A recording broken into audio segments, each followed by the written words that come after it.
Hi folks, I'm James and welcome to episode 39 of I Don't Want to Hold Your Hand, the Beatles Quarantine catalog, where I am attempting to play all 248 Beatles songs in chronological order while I am still stuck inside. As always, I am on Instagram, YouTube, and Venmo in case you would like to subscribe, follow, or support the series. If you don't have any change to spare, please consider just sharing this video. I'd love for as many people to see these videos as possible. So just a simple share with your Beatles friends and your Beatles enemies, if those exist, helps me out a great deal. In the spirit of the Beatles, particularly John Lennon, please continue to protest and make noise and make change. The world needs a lot of all of those things right now. But in the meantime, let's talk about the Beatles.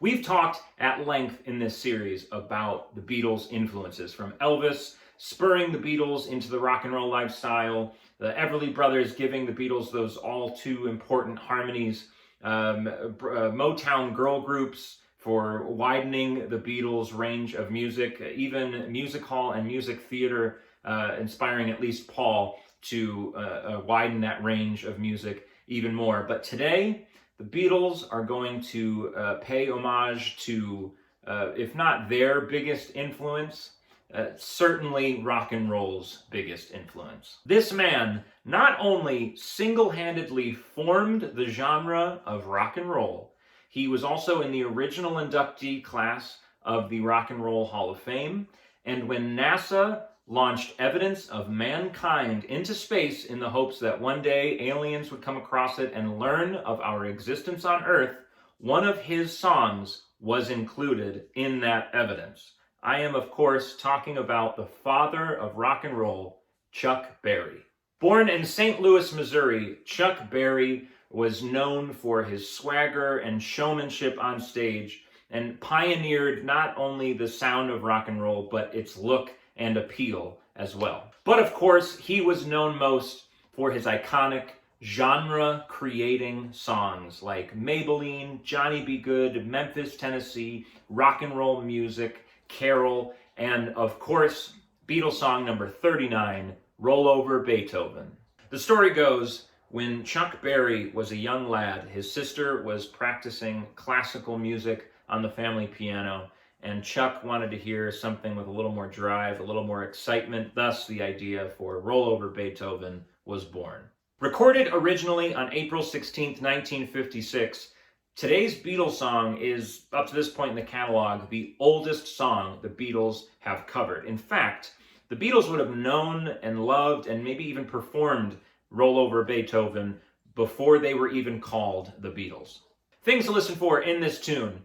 Just like with Beatles song number 38 in our last video, Till There Was You, which was sung by Paul and had no backups, Roll Over Beethoven is sung by George Harrison and also has no backups. This is a rare thing that no other Beatle takes part vocally in this tune. One of my favorite things in 1960s music in general is the use of hand claps. It's very much a Beatles thing to have in the background.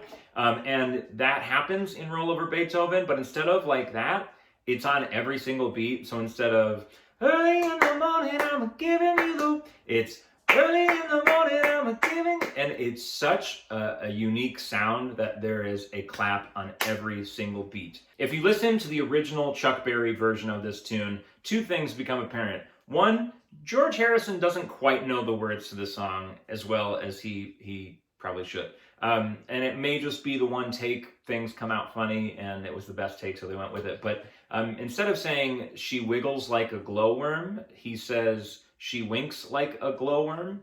And then instead of saying, reel and rock with one another, Roll Over Beethoven, he sings, reel and rock it, roll over Beethoven. So he says, roll it over twice on that breakdown section. So doesn't quite know the words as well as he should. But the other thing that's very apparent is that this is one of the very few covers that the Beatles will do where they just will not match the level of the original. Listening to the Chuck Berry version in preparation for making this video, I just watching it, Chuck Berry is so good. I mean, it's his songs, obviously it's good, but it's an incredible performance on the original album, and any live versions you see.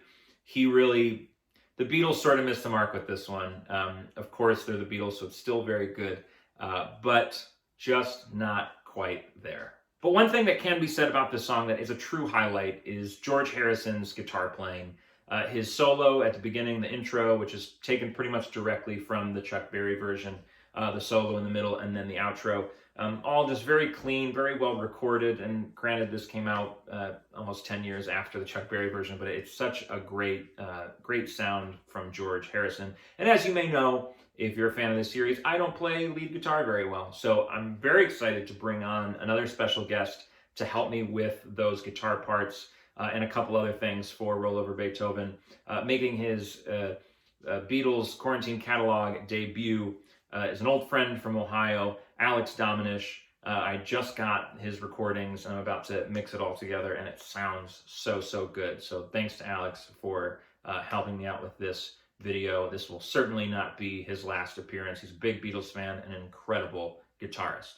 Last thing to listen for in this tune that I totally forgot to mention yesterday when I filmed this, George Harrison plays the classic Chuck Berry rhythm guitar part, bum bum bum ba dum ba dum dum, the whole song. He deviates from it one time, and it's after the lyrics, "She winks like a glowworm and dance like a spinning top."